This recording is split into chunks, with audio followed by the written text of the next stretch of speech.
Hello दोस्तों, मैं शिव शक्ति कुमार और मेरे यूट्यूब चैनल थिंक गाइस पर आप सभी का स्वागत है। तो चलिए हम अपने 17वीं बीपीएससी करंट अफेयर क्लास में आगे का सीरीज देख लेते हैं।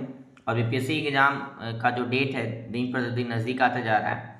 और इसी प्रकार से हमारी तैयारी की जो बारंबारता है और हमारा जो तीव्रता है वो बढ़ जाना चाहिए, क्योंकि इस परीक्षा को पास करने के लिए लास्ट क्षण में रिवीजन अत्यधिक महत्वपूर्ण हो जाता है। और जितना ज़्यादा से ज़्यादा हम रिवीजन करेंगे और भिन्न भिन्न माध्यमों से, जैसे हम करंट अफेयर अगर कहीं से पढ़ रहे हैं तो हम उसको सुने भी, क्योंकि जब हम खाना खाते हैं या फिर अन्य काम को करते हैं या फिर कहीं ट्रेवलिंग करते हैं तो उस दौरान हम पढ़ नहीं पाते बुक में। तो उस दौरान हमारे पास कुछ मटेरियल होना चाहिए जो सुनने में हमें मदद करे। तो इस प्रकार से हम अपना समय का बचत करते हैं। तो हमारा अभी 17वीं बीपीएससी की करंट अफेयर सीरीज चल रहा है, तो इस सीरीज में हम आगे देख लेते हैं। अगला करंट अफेयर हमारा बिहार से है और बिहार के महत्वपूर्ण करंट अफेयर पर जो हम चर्चा करेंगे अभी, और उसके साथ साथ उससे जो संबंधित स्टैटिक्स होगा मैं उस पर भी डिबेट करूंगा, ताकि आपका बीपीएससी की तैयारी में कोई भी जो स्टैटिक्स हो या करंट अफेयर हो बच न पाए। तो चलिए देख लेते हैं। पहला जो हमारा है कि बिहार के किस जिले में अवस्थित Indian institute of information technology में बिहार का सबसे छोटा सेमीकंडक्टर चिप का निर्माण किया जा रहा है। तो बिहार में जो एक आईआईआईटी है, एक आईआईटी तो अलग होता है, एक आईआईआईटी होता है, संस्थान है, ठीक ना। तो वहाँ पर बिहार का सबसे छोटा सेमीकंडक्टर चिप बनाया जा रहा है। तो यहाँ देख लेते हैं कि इस तरीका का चिप है भागलपुर जिला में बनाया जा रहा है, यानी भागलपुर के जो आईआईआईटी है वहाँ बनाया जा रहा है। तो अब समझ थोड़ा आईआईआईटी के बारे में देख लेते हैं। देखिए, आईआईटी का मतलब होता है Indian institute of technology. IIT का मतलब होता है इंडियन इंस्टीट्यूट ऑफ टेक्नोलॉजी, जो अभी पूरे बिहार में एक ही आईआईटी है, पटना में आईआईटी है, ठीक। एक इसी प्रकार के संस्थान है जिसको आईआईआईटी बोलते हैं, जिसका मतलब है Indian institute of information technology, Indian institute of information technology. और यह भी भारत का सर्वोत्तम आईसीटी से जुड़ा हुआ उच्च स्तर का प्रीमियम इंस्टीट्यूट है। तो इस इंस्टीट्यूट के बारे में देखें कि जो इंफॉर्मेशन टेक्नोलॉजी से जुड़ा हुआ भारत का सर्वोत्तम संस्थान में से संस्थान इसको माना जाता है। और यह जो संस्थान है कहाँ है? भागलपुर में है। तो आईआईटी के बारे में जान जाते हैं। सूचना, इसको हम हिंदी में बोलते हैं भारतीय सूचना प्रौद्योगिकी संस्थान। भारतीय सूचना प्रौद्योगिकी संस्थान भारत में उच्च स्तर के तकनीकी संस्थान है। भारत में कुल इस तरीके के 25 संस्थान हैं, जिनमें से 5 जो शिक्षा मंत्रालय है उसके द्वारा स्थापित किया गया था, और उसी के द्वारा फंडिंग, यानी भारत सरकार के द्वारा फंडिंग है। 5 जो संस्थान शुरू में स्थापित किया गया था वो पूरा का पूरा भारत सरकार द्वारा फंडिंग है। और किस मंत्रालय के अधीन आता है? तो मानव संसाधन विकास मंत्रालय, जिसको पहले शिक्षा मंत्रालय भी बोला जाता था, उसके अधीन आता है। जबकि बाद में चल के जो आईआईआईटी है हमारे यहाँ, उसको हम पीपीपी मॉडल पर, प्राइवेट पब्लिक पार्टनरशिप मॉडल पर स्थापित किया गया। तो 20 संस्थान ऐसे हैं जो पीपीपी मॉडल पर आधारित है, जिसमें केंद्र सरकार का भागीदारी 50%, राज्य सरकार जो है संबंधित राज्य सरकार की भागीदारी 35% और 15% जो है निजी क्षेत्र की भागीदारी होता है। आईआईटी जो आईआईटी है, यानी भारतीय सूचना प्रौद्योगिकी संस्थान विधेयक 2014 द्वारा 4 जो आईआईटी है उसको राष्ट्रीय महत्व का दर्जा दिया गया, और बाद में चल के सारे जितने भी आईआईटीज है उसको राष्ट्रीय महत्व का दर्जा दिया गया। जो Indian institute of information technology है, तो उसमें भी आईसीटी के पाठ्यक्रम में बीए, पीजी, आरएनडी, पीएचडी सब होता है, रिसर्च एंड डेवलपमेंट होता है। इसके लिए भी आईआईटी जेईई मेंस के माध्यम से ही जाते हैं, या फिर गेट पास करके हम इसमें इस संस्थान में नाम लिखाते हैं। अब भागलपुर में अपना एक, बिहार में एक यह संस्थान है, यानी इतना महत्वपूर्ण संस्थान बिहार में भागलपुर में भी अवस्थित है। तो यह पूछा जा सकता है आपसे पीटी में कि भागलपुर कहाँ है? आईआईआईटी जो है इतना प्रीमियम इंस्टीट्यूट है इंफॉर्मेशन टेक्नोलॉजी के क्षेत्र में, तो बिहार के किस राज्य में है, बिहार के किस जिले में है? तो भागलपुर में बता देंगे, इसका आंसर भागलपुर हो जाएगा। इसको देख लेते हैं। तो यह जो मानव संसाधन विकास मंत्रालय का अधीन भी आता है, पीपी मॉडल पर आधारित है। जो भागलपुर में बना है किस मॉडल पर है? पीपीपी मॉडल पर आधारित है। इसकी स्थापना 2017 में की गई थी। इसकी स्थापना कब की गई है? 2017 में की गई है। और इसे 2020 में जो राष्ट्रीय महत्व का दर्जा दिया गया। राष्ट्रीय महत्व का दर्जा कैसे देते हैं? तो पार्लियामेंट के में एक एक्ट के माध्यम से राष्ट्रीय महत्व का दर्जा दिया जाता है, संसद के द्वारा राष्ट्रीय महत्व का दर्जा दिया जाता है। तो चलिए आगे देख लेते हैं। अगला जो हमारा महत्वपूर्ण प्रश्न है कि हाल में जारी क्लाइमेट रेजिलेंट और low carbon development pathway report के अनुसार वर्ष 2070 तक बिहार के ग्रीन हाउस गैस उत्सर्जन में वृद्धि अनुमानित है। तो ये 5.2 गुना वृद्धि जो है अनुमानित है, 5.2 गुना वृद्धि अनुमानित है। तो यहाँ देख लेते थोड़ा कि भाई ग्रीन हाउस गैसेस क्या होता है। ग्रीन हाउस गैस के बारे में बहुत सारे हम सुनते हैं। तो ग्रीन हाउस गैस जनरली वायुमंडल में होता है। हम देखते हैं कि वायुमंडल में ग्रीन हाउस गैस होता है, तो वो प्राकृतिक भी हो सकता है और मानव निर्मित में हो सकता है। तो ऐसा नहीं कि पीटी में स्टेटमेंट आ जाए कि जो ग्रीन हाउस गैस होता है केवल मानव निर्मित होता है, तो ऐसा नहीं है, वह प्रकृति भी निर्मित करता है और मनुष्य के मानव जनित भी इस गैसों का समूह का निर्माण होता है। इस गैस में ऊष्मा को अवशोषित करने, उसका उत्सर्जित करने, वातावरण के भीतर तापीय ऊर्जा को संगठित करने की अनूठी क्षमता होती है। जो ग्रीन हाउस गैस होता है ना, ये ऊष्मा को अवशोषित करता है, उसको उत्सर्जित करता है और वातावरण के भीतर जो है तापमान को बढ़ा देता है। और जैसे कि सौरिक विकिरण जो आप देखते हैं कि सूर्य से जो विकिरण होता है, तापमान आता है, उसको आने देता है, उसके लिए यह ट्रांसपेरेंट के रूप में होता है। जबकि पृथ्वी से वही विकिरण जब लौट के जाता है, पार्थिव विकिरण जिसको दीर्घ विकिरण भी बोलते हैं, तो उसको रोक देता है कमल की भांति। और इसी को ग्रीन हाउस प्रभाव भी कहते हैं, और इसलिए चूंकि यह भागीदारी निभाता है, तो इसलिए इसको ग्रीन हाउस गैस भी कहते हैं। इस ग्रीन हाउस इफेक्ट के कारण क्या होता है कि पृथ्वी के तापमान में वृद्धि हो जाता है, और इसलिए ग्रीन हाउस गैस को वैश्विक उष्मन, ग्लोबल वार्मिंग और क्लाइमेट जो चेंज हो रहा है, जलवायु परिवर्तन के लिए जिम्मेवार गैस माना जाता है। तो आप इसको याद रखिएगा, ग्रीन हाउस गैस का मतलब समझ में आ गया होगा आपको। साथ में देख लेते हैं ग्रीन हाउस गैस कौन कौन सा है। तो CO2 है, कार्बन डाइऑक्साइड है, मीथेन है, नाइट्रस ऑक्साइड है और जलवाष्प है। यह मुख्य रूप से है, बहुत सारी गैस है, लेकिन यह मुख्य रूप से चार जो है जिसको हम ग्रीन हाउस गैस मानते हैं। और ग्रीन हाउस गैस जो है काफ़ी खतरनाक है। और आप देखेंगे कि जिस तरीक़ा से आधुनिक मानव सभ्यता आगे की तरफ बढ़ा है, और जिस तरीक़ा से नगरीकरण हुआ है, औद्योगिकरण हुआ है, और जिस तरीक़ा से जीवाश्म जनित ईंधनों का इस्तेमाल हम लोग करते हैं, उसी वजह से जो है ग्रीन हाउस गैस इतना बेहद मात्रा में बढ़ गया है कि पृथ्वी के तापमान में वृद्धि हो रहा है और औसत वृद्धि हो रहा है। तो इस देखेंगे कि पेरिस क्लाइमेट जो एग्रीमेंट है, ग्रीन हाउस गैस को ही समाप्त करने के लिए वह एग्रीमेंट किया गया था। चलिए आगे देख लेते हैं। हाल ही में स्विट्जरलैंड स्थित संगठन IQAir द्वारा जारी विश्व वायु गुणवत्ता रिपोर्ट 2023 के अनुसार दुनिया का सबसे प्रदूषित महानगरीय क्षेत्र कौन सा है, तो यह बिहार का बेगूसराय है। तो देखेंगे कि जो IQAir है यह विश्व वायु गुणवत्ता रिपोर्ट जारी करता है। जो IQAir है यह NGO है, एक प्रकार के NGO है। स्विट्जरलैंड में कई सारे स्टेक होल्डर इसमें पार्टिसिपेट करते हैं। तो इसके द्वारा एक विश्व वायु गुणवत्ता रिपोर्ट जारी किया जाता है, और यह गुणवत्ता रिपोर्ट 2023 का है, जिसमें सबसे प्रदूषित जो शहर है दुनिया का, उसको किसको माना गया है, तो बेगूसराय को माना गया है। याद रखिएगा, बिहार का जो बेगूसराय है उसको माना गया है। तो इसी रिपोर्ट में यह माना गया है कि जो भारत है वो तीसरा सबसे प्रदूषित देश है। तीसरा सबसे प्रदूषित देश भारत को माना गया है। पहले स्थान पर बांग्लादेश और पाकिस्तान है, दूसरे स्थान पर, तीसरा स्थान पर भारत को माना गया है। और दुनिया का सबसे प्रदूषित जो राजधानी है दिल्ली को माना गया है। इसी रिपोर्ट में दिल्ली को सबसे प्रदूषित राजधानी माना गया है। चलिए आगे देख लेते हैं। अगला जो हमारा महत्वपूर्ण प्रश्न है कि बिहार संग्रहालय और कला संस्कृति एवं युवा विभाग के पुरातत्व निदेशालय की ओर से दक्षिण एशियाई पुरातत्व समिति के 8वें अंतर्राष्ट्रीय सम्मेलन का आयोजन कहाँ किया गया है, तो पटना बिहार में किया गया है। कहाँ किया गया है, तो पटना बिहार में इस सम्मेलन का आयोजन किया गया। एक बार और पढ़ देते हैं, याद हो जाएगा आप लोगों को कि अप्रैल 2024 को बिहार संग्रहालय और कला संस्कृति एवं युवा विभाग के पुरातत्व निदेशालय की ओर से दक्षिण एशियाई पुरातत्व समिति के 8वें अंतर्राष्ट्रीय सम्मेलन का आयोजन कहाँ किया गया है, तो पटना बिहार में किया गया है। चलिए आगे देख लेते हैं। अगला है कि बिहार का पहला रिवर फ्रंट स्टेशन का शिलान्यास कहाँ किया गया है, तो यह भोजपुर जिला में किया गया है। कहाँ किया गया है, भोजपुर जिला में किया गया है, भोजपुर में किया गया है।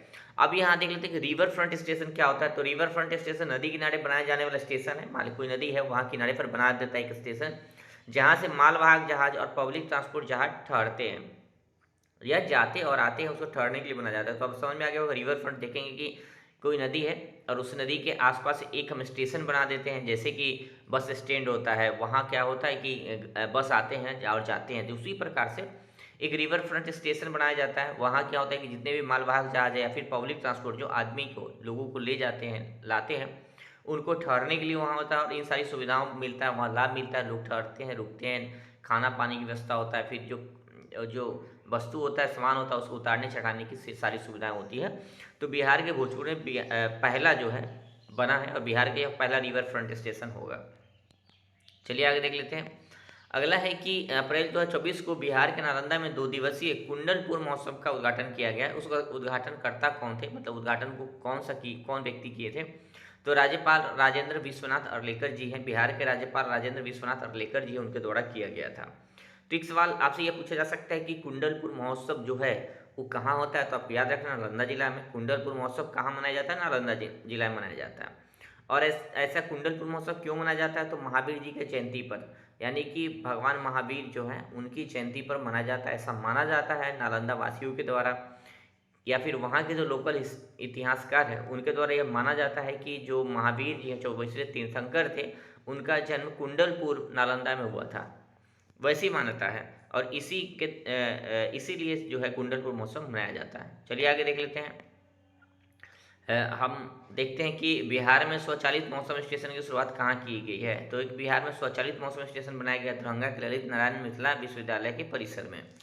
तो स्वचालित स्टेशन का मतलब सिर्फ इतना सा है कि वहाँ के आसपास के हवा, पानी, तीव्रता, सापेक्ष आर्द्रता, वर्षा, इसकी जो मात्रा है उसके बारे में सूचित किया जाएगा स्वचालित स्टेशन से, और पता लगते रहेगा, तो इसलिए वहाँ स्वचालित स्टेशन बनाया गया है।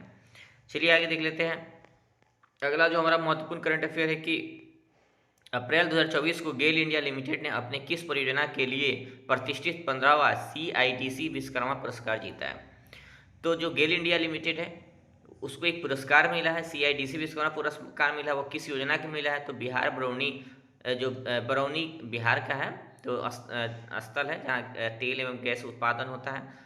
तो बरौनी गुवाहाटी प्राकृतिक गैस पाइपलाइन परियोजना के लिए, तो बरौनी गुवाहाटी जो प्राकृतिक गैस पाइपलाइन परियोजना है जो गेल द्वारा निर्मित किया जा रहा है, तो उसी को इस परियोजना के लिए ICDC विश्वकर्मा पुरस्कार मिला है।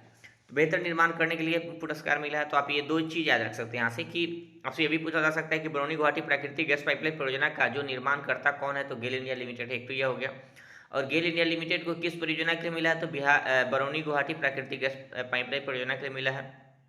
कौन सा पुरस्कार मिला है? तो CIDC विश्वकर्मा पुरस्कार मिला है। तो यहाँ हमारा स्टैटिक्स जो है क्या हो जाता है कि गेल क्या है। तो गेल इंडिया जो है उसके बारे में थोड़ा देख लेते हैं कि gas authority of India limited, gas authority of India limited नाम से ही आपको पता लग रहा होगा कि यह जो कंपनी है किस क्षेत्र में काम करती होगी। तो गैस एवं प्राकृतिक गैस के क्षेत्र में काम करती होगी। ठीक है, देख लेते हैं। यह भारत सरकार के स्वामित्व वाली ऊर्जा निगम है, यानी कि यह जो है पब्लिक सेक्टर का कंपनी है। याद रखिएगा कौन सा है, पब्लिक सेक्टर कंपनी है जो प्राकृतिक गैस के उत्पादन वितरण से जुड़ा हुआ है। तो प्राकृतिक गैस का जो उत्पादन होता है उसके और उसका वितरण होता है उसी में जुड़ा हुआ है ये कंपनी है। इसकी स्थापना 1984 में की गई थी। गेल की जो स्थापना 1984 में की गई थी और पेट्रोलियम और प्राकृतिक गैस मंत्रालय के अधीन यह किया गया था, यानी कि पेट्रोलियम और प्राकृतिक गैस मंत्रालय के अधीन आता है। और 2013 में इसको महारत्न कंपनी का दर्जा दे दिया गया और गेल इंडिया लिमिटेड को 2013 में महारत्न कंपनी का दर्जा दे दिया गया। चलिए आगे देख लेते हैं। अगला करंट अफेयर हमारा है कि हाल ही में सतलुज जल विद्युत निगम लिमिटेड ने अपनी सुरंग परियोजना में उन्नत भूवैज्ञानिक मॉडल का उपयोग करने के लिए किस संस्थान के साथ समझौता ज्ञापन पर हस्ताक्षर किया है। तो IIT पटना। हाल में सतलुज जल विद्युत निगम लिमिटेड ने अपनी सुरंग परियोजना में उन्नत भूवैज्ञानिक मॉडल का उपयोग करने के लिए किस संस्थान के साथ समझौता ज्ञापन पर हस्ताक्षर किया है। IIT पटना, याद रखिएगा IIT पटना के द्वारा के साथ समझौता किया गया है। तो एक स्टैटिक्स यहाँ देख लेते हैं कि सतलुज जल विद्युत परियोजना लिमिटेड क्या है। काफ़ी महत्वपूर्ण है आपका यह टॉपिक और UPSC BPSC के हिसाब से देख लेते हैं। यह भारत के सार्वजनिक क्षेत्र का उपक्रम है, यानी कि यह भी पब्लिक सेक्टर कंपनी है जो जल विद्युत उत्पादन एवं वितरण से जुड़ा हुआ है। तो जल विद्युत देखते हैं कि बिहार में या फिर भारत में जो भी जल विद्युत का उत्पादन हो रहा है उससे जुड़ा हुआ एक बृहद स्तर का बड़ी कंपनी है, भारत सरकार का कंपनी है जो उसका जल विद्युत का उत्पादन भी करती है प्लस उसका ट्रांसमिशन भी करती है, यानी कि उसका वितरण भी करती है, इधर उधर भेजने का भी काम करती है। इसे 1988 में नाफ्ता झाकरी पावर कॉरपोरेशन के रूप में स्थापित किया गया था। तो नाफ्ता झाकरी पावर कॉरपोरेशन के रूप में स्थापित किया गया था जो भारत सरकार तथा हिमाचल सरकार का संयुक्त उपक्रम था।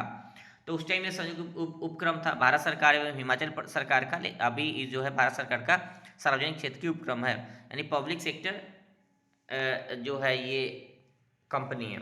चलिए आगे देख लेते हैं। अगला जो हमारा महत्वपूर्ण प्रश्न है कि अप्रैल 2024 को बिहार में सिक्की कला वर्कशॉप सह प्रदर्शनी का आयोजन कहाँ किया गया। तो सिक्की कला वर्कशॉप सह प्रदर्शनी का आयोजन कहाँ किया गया। तो याद रखिएगा पटना के बिहार म्यूजियम में किया गया। ये पटना के बिहार म्यूजियम में किया गया। तो सिक्की कला वर्कशॉप, तो आपसे ये पूछा जा सकता है कि सिक्की कला क्या है। तो ये UPSC के लिए PT के लिए उतना महत्वपूर्ण है, साथ में BPSC के लिए PT में स्टैटिक्स में आ जाएगा। तो सिक्की कला जो है ये मिथिला क्षेत्र में होता है, यानी मिथिला क्षेत्र में प्रचलित जो है कला है। जब मिथिला क्षेत्र में दरभंगा, मधुबनी, पूर्णिया ये सब जो चंपारण का क्षेत्र है ये सब मिथिला क्षेत्र में आ जाता है। तो देख लेंगे कि जो सिक्की से जो वस्तु का निर्माण होता है, यानी कि सिक्की कला का मतलब सीधा है कि सिक्की एक घास को बोला जाता था। उस क्षेत्र में जो दलदली क्षेत्र होता है, तालाब है, वहाँ घास होता है उसका नाम सिक्की या सावा घास बोलते हैं, और उसी सावा घास सिक्की का इस्तेमाल करके और इस तरीक़ा के जो है वस्तुओं का निर्माण किया जाता है। देख रहे हैं आपके स्क्रीन के सामने है, दौरी बनाया जाता है। आप देखेंगे कि मोती, गुलदान, कछुआ, सूरज, मछली, इस तरीके की चीज़ों का निर्माण किया जाता है। और हमारे यहाँ यह प्रचलन में था, आप लोग भी देखे होंगे गाँव में। पहले हमारे यहाँ खूब होता था कि गाँव की महिलाएं इस तरीके के निर्माण करती थी, ताकि पूरे साल जो है हम लोग इसमें रोटी रखने का भी काम होता था। देखते रहे होंगे आप लोग।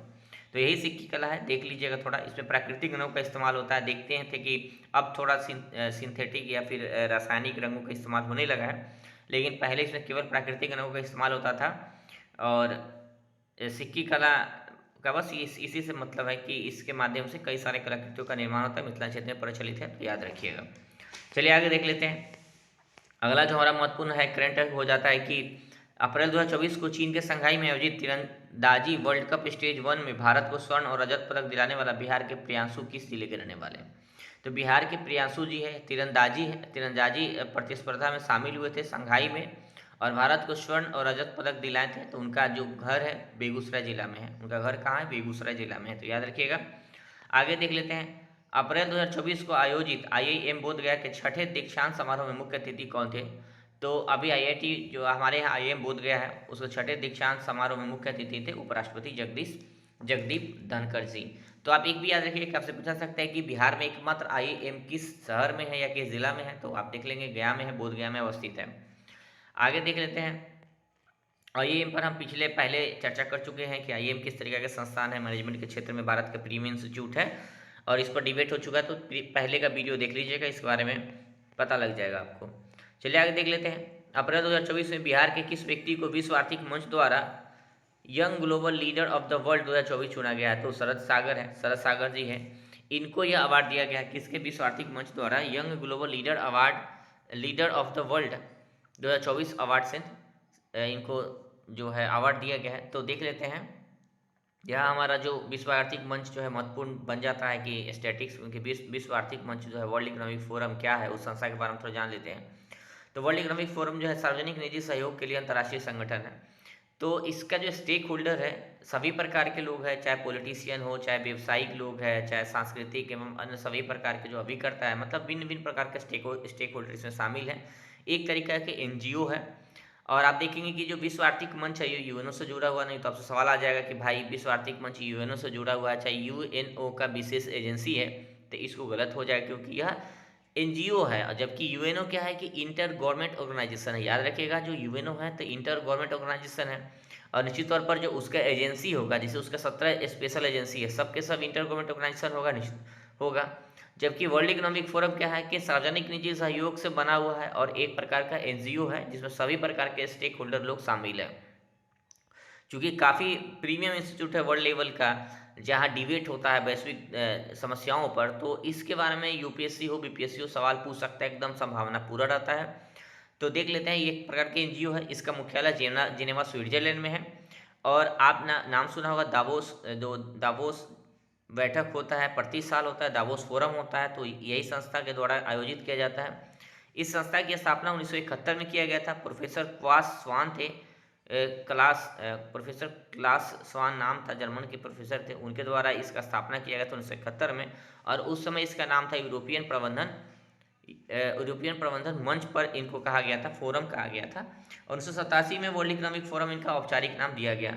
अब देख लेते हैं कि जो वर्ल्ड इकोनॉमिक फोरम है या विश्व आर्थिक मंच है, उसके द्वारा कौन कौन रिपोर्ट जारी किया जाता है। तो थोड़ा इस रिपोर्ट के बारे में भी देख लेते हैं। पहला रिपोर्ट महत्वपूर्ण रिपोर्ट है कि वैश्विक प्रतिस्पर्धात्मकता रिपोर्ट जारी किया जाता है। दूसरा देख लेंगे कि वैश्विक लैंगिक अंतराल रिपोर्ट जारी किया जाता है। तीसरा देखेंगे ऊर्जा संक्रमक रिपोर्ट है, एक ऊर्जा संक्रामक रिपोर्ट है, वह जारी किया जाता है। चौथा देख लेंगे वैश्विक जोखिम रिपोर्ट है। वैश्विक जोखिम रिपोर्ट याद रखिएगा वर्ल्ड इकोनॉमिक फोरम द्वारा ही जारी किया जाता है। पांचवा देखेंगे वैश्विक यात्रा एवं पर्यटन रिपोर्ट भी वर्ल्ड इकोनॉमिक फोरम द्वारा जारी किया जाता है। तो और दावोस फोरम जो है प्रतिवर्ष इसके द्वारा आयोजित किया जाता है वर्ल्ड इकोनॉमिक फोरम द्वारा, तो याद रखिएगा। चलिए आगे देख लेते हैं।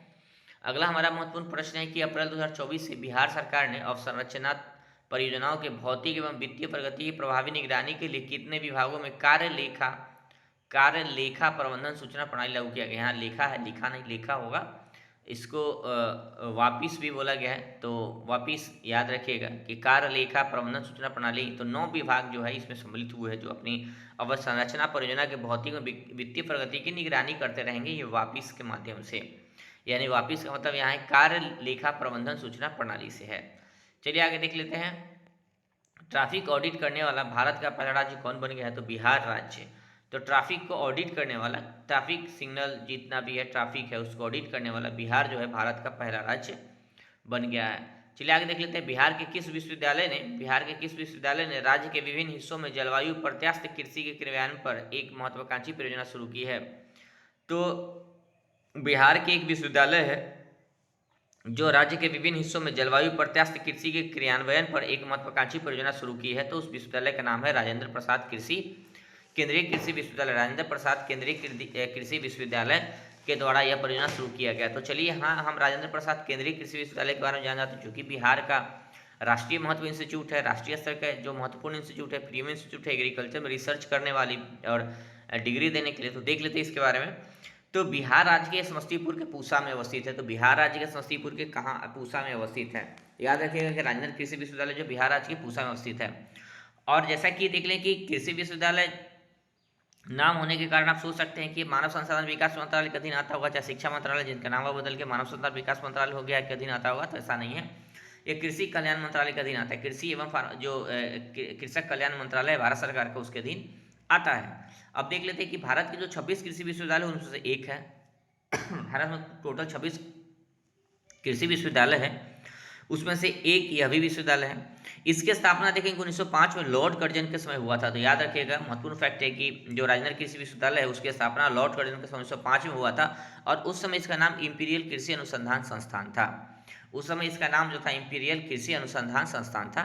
बाद में क्या हुआ कि 1934 में भूकंप आया और यह जो कृषि विश्वविद्यालय था उसकी बहुत सारे जो बिल्डिंग था उसका क्षति हो गया। तो इसको जो है इसको हस्तांतरित कर दिया गया और कहाँ ले गया गया? दिल्ली ले गया गया। दिल्ली में इसका नाम बाद में जो है भारतीय कृषि अनुसंधान परिषद रख दिया गया। और बाद में 1970 में बिहार के उसी जगह पर राजेंद्र कृषि विश्वविद्यालय का नाम रख के एक विश्वविद्यालय बनाया गया।